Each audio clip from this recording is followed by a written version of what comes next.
Kerajaan Ternate adalah kerajaan Islam di Maluku yang masih berdiri hingga saat ini. Ketika didirikan oleh Baab Mansur Malamo pada 1257 Masehi, kesultanan yang dulunya bernama Kerajaan Gapi ini belum bercorak Islam. Agama Islam mulai disebarkan di Ternate pada abad ke-14 dan keluarga kerajaan baru memeluk Islam pada masa pemerintahan Raja Mamruk 1432 Masehi. Dalam perkembangannya, kerajaan Ternate mencapai puncak kejayaan ketika diperintah oleh Sultan Baabullah. Selain berhasil memperluas wilayah kekuasaan kerajaan, memperkuat angkatan militer dan memajukan perdagangan, Sultan Baabullah juga gigih melakukan perlawanan terhadap Portugis. Meski sempat jatuh ke tangan VOC, kerajaan Ternate masih ada hingga saat ini. Sejarah berdirinya Kerajaan Ternate bermulai dari keberadaan 4 kampung yang masing-masing dikepalai oleh seorang kepala marga atau disebut momole. 4 kampung tersebut kemudian sepakat membentuk kerajaan. Tetapi kala itu raja dan rakyatnya belum diketahui agamanya. Sejak zaman dahulu, Ternate dikenal sebagai penghasil rempah-rempah, sehingga penduduknya telah berhubungan dengan para pedagang dari Arab, Melayu, ataupun Cina. Seiring ramainya aktivitas perdagangan, ancaman dari para perampok pun semakin meresahkan. Setelah dilakukan musyawarah, para Momole sepakat menunjukkan Momole Chiko sebagai kolana atau raja mereka. Sejak 1257 Masehi, Momole Chiko resmi menjadi raja pertama kerajaan Ternate dengan gelar Baab Mansur Malamo. Kerajaan ini terletak di Pulau Ternate, Provinsi Maluku Utara. Masuknya Islam ke Ternate. Agama Islam mulai disebarkan di Ternate pada abad ke-14, sedangkan keluarga kerajaan baru secara resmi memeluk Islam. Pada masa pemerintahan Kolano Baru, Hikayat Ternate menyebutkan bahwa ketika Kolano Baru berkuasa, datang seorang alim dari Jawa bernama Maulana Hussein yang membimbing membaca Al-Quran dan menulis huruf Arab. Hal itulah yang membuat raja, keluarga kerajaan, dan masyarakat Ternate semakin tertarik untuk memeluk Islam.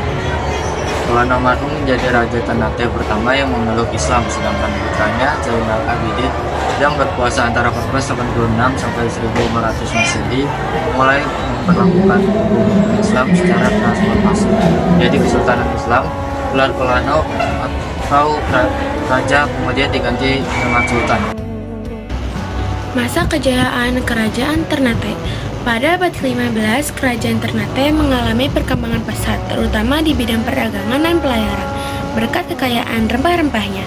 Akan tetapi, kestabilan kerajaan sempat terancam ketika bangsa Portugis mulai menginjak tanah Ternate. Sejak awal abad ke-16, Sultan Ternate mulai melakukan perlawanan terhadap bangsa Portugis yang dirasa akan memonopoli perdagangan di wilayahnya. Terlebih lagi, Portugis telah mendirikan benteng yang diberi nama Benteng Sao Paulo di Ternate. Setelah peperangan selama beberapa tahun, bangsa Portugis baru bisa dikalahkan dan diusir pada 1577. Selain itu, Sultan Baabullah 1570 sampai 1583 Masehi juga mengantarkan kerajaan Ternate menuju puncak kejayaan. Di bawah pemerintah Sultan Baabullah, wilayah kekuasaan kerajaan Ternate membentang dari Maluku, Sulawesi Utara, Sulawesi Timur, Sulawesi Tengah, bagian selatan Kepulauan Filipina, dan Kepulauan Marshall di Pasifik. Pencapaian tersebut membuat Sultan Baabullah dijuluki sebagai penguasa 70 pulau yang semuanya berpenghuni. Kemunduran Kerajaan Ternate. Kerajaan Ternate mulai mengalami kemunduran setelah Sultan Baabullah wafat pada 1583 Masehi. Tidak lama kemudian, Sepanyol berani melakukan serangan dan berhasil merebut benteng Lamu-Lamu pada 1606 Masehi. Kehidupan politik kerajaan Ternate pun semakin kacau saat VOC datang dan memenangkan persaingan melawan bangsa barat lainnya. Sejak saat itu, VOC memegang hak atas monopoli perdagangan dan mulai mendirikan benteng di Ternate. Menjelang akhir abad ke-17, kerajaan Ternate sepenuhnya berada di bawah kendali VOC. Hal inilah yang disebut-sebut sebagai penyebab runtuhnya kerajaan Ternate, meskipun kerajaan ini tidak benar-benar hancur. Peninggalan Kerajaan Ternate. 1. Istana Kesultanan Ternate. 2. Masjid Jami Kesultanan Ternate. 3. Kompleks pemakaman Sultan Ternate. 4. Peninggalan di Museum Kesultanan Ternate. Alat-alat perang, singgasana raja, Al-Quran tulisan tangan raja. Kerajaan Tidore. Kerajaan Tidore didirikan pada abad ke-11 oleh Syekh Jati atau Muhammad Nakir yang merupakan saudara dari Mansur Malamo, pendiri Kerajaan Ternate. kerajaan ini belum berselat Islam. Tapi pada abad ke-18, kerajaan Tidore mencapai masa kemasan di bawah kekuasaan Sultan Luku. Peninggalan kerajaan Tidore. Yang pertama, Istana Kerajaan Tidore atau Kadatokie. Yang kedua, Benteng Tahula. Yang ketiga, Benteng Tore. Dan yang terakhir, Masjid Sultan Tidore. Sejarah berdirinya Kerajaan Tidore. Pada awal berdiri yaitu pada tahun 1081 hingga masa pemerintahan Raja keempat, agama dan letak pusat kekuasaan Kerajaan Tidore belum dapat dipastikan.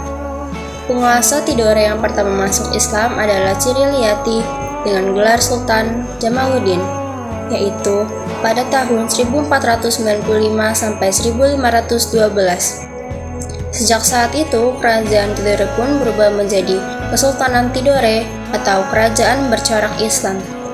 Sejarah Kerajaan Tidore sepeninggal Sultan Jamaluddin, Kesultanan Tidore pun dipimpin oleh Sultan Al-Mansur pada tahun 1512 sampai 1526.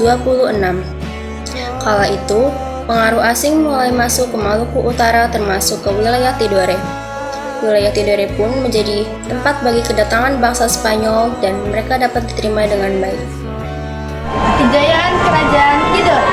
Sultan Luku merupakan salah satu raja Tidore yang berhasil membawa Kerajaan Tidore menuju puncak kejayaan. Pada saat periode ini, wilayah kekuasaan melebar dan berkembang ke sebagian besar Pulau Halmahera, Pulau Buru, Pulau Seram, dan Papua Barat. Adapun berbagai pencapaian yang diperoleh Sultan Luku adalah sebagai berikut. 1. Perluasan wilayah. Pada masa kejayaan Kerajaan Tidore, Sultan Luku berhasil melakukan ekspansi wilayah hingga ke berbagai pulau. Adapun pulau-pulau tersebut mulai dari Pulau Buru, Pulau Halmahera, Pulau Seram hingga Papua bagian barat. 2. Kehidupan teratur. Bukan hanya mampu melakukan peluasan wilayah, pada masa kejayaan Kerajaan Tidore, Sultan Luku juga bisa memperbaiki beberapa aspek kehidupan. Hal tersebut ditandai dengan kehidupan masyarakatnya yang di wilayah sekitar kerajaan mulai menjadi teratur dan kondisi ekonomi serta politik berjalan dengan baik. 3. Melawan Belanda. Sultan Luku juga berperan aktif dalam melawan dan mengusir penjajah Belanda dari wilayah Maluku. Pada masa itu, Kerajaan Ternate dan Kerajaan Tidore bekerja sama untuk melawan para penjajah Belanda. Kemunduran Kerajaan Tidore.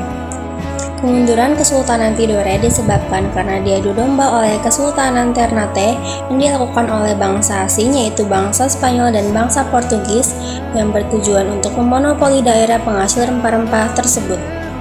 Setelah Sultan Tidore dan Sultan Ternate sadar bahwa mereka telah diadu domba oleh bangsa asing tersebut, mereka kemudian bersatu dan berhasil mengusir Portugal dan Spanyol keluar Kepulauan Maluku.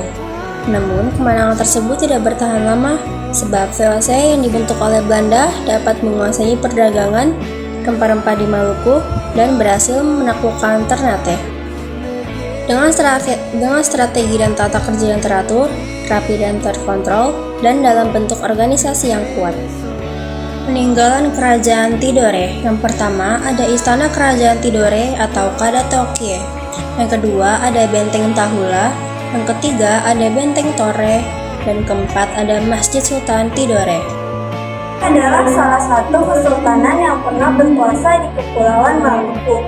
Pendirian kesultanan ini berawal dari persekutuan Moti yang diusulkan oleh Sultan Sida Arif Malamo.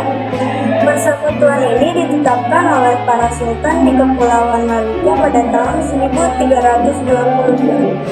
Masyarakat Jailolo mulai beragama Islam setelah Sultan Zainal Abidin kembali dari kedatuan diri dan mulai berdakwah di Kepulauan Maluku. Agama Islam pun semakin berkembang di Kesultanan Jailolo setelah Selat Malaka menjadi jalur perdagangan yang menghubungkan para pedagang Arab dengan wilayah Indonesia Timur secara langsung. Sultanan Jailolo merupakan salah satu perkembangan kekuasaan Islam yang paling awal di Maluku Utara.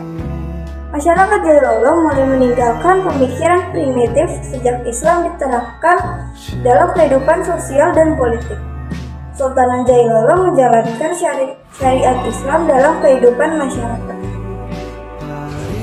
Pada tahun 1534, kerajaan Jailolo yang dipimpin oleh Kolonel Katarbumi atau Katabruno menjadikan Jailolo sebagai kerajaan terkuat dan disegani di Maluku. Katarbumi menjadi Kolonel Jailolo yang terkuat dalam peperangan dengan pasukan Alifurunya, sehingga sangat dikagumi dan ditakuti oleh kerajaan Maluku yang lainnya.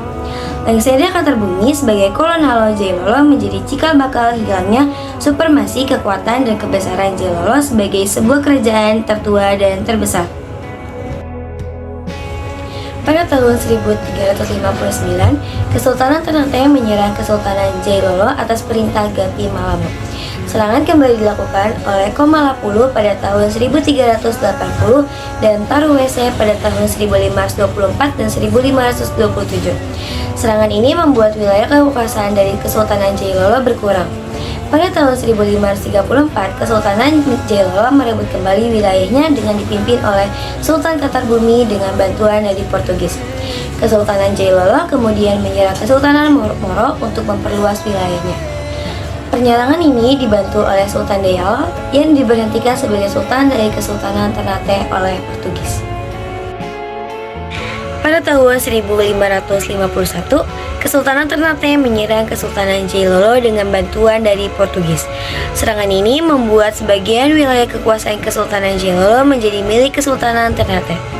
Wilayah yang dikuasai kemudian diisi oleh suku Ternate, sehingga masyarakat Jailolo khususnya suku Wayuli pindah ke wilayah Kesultanan Jailolo yang lainnya.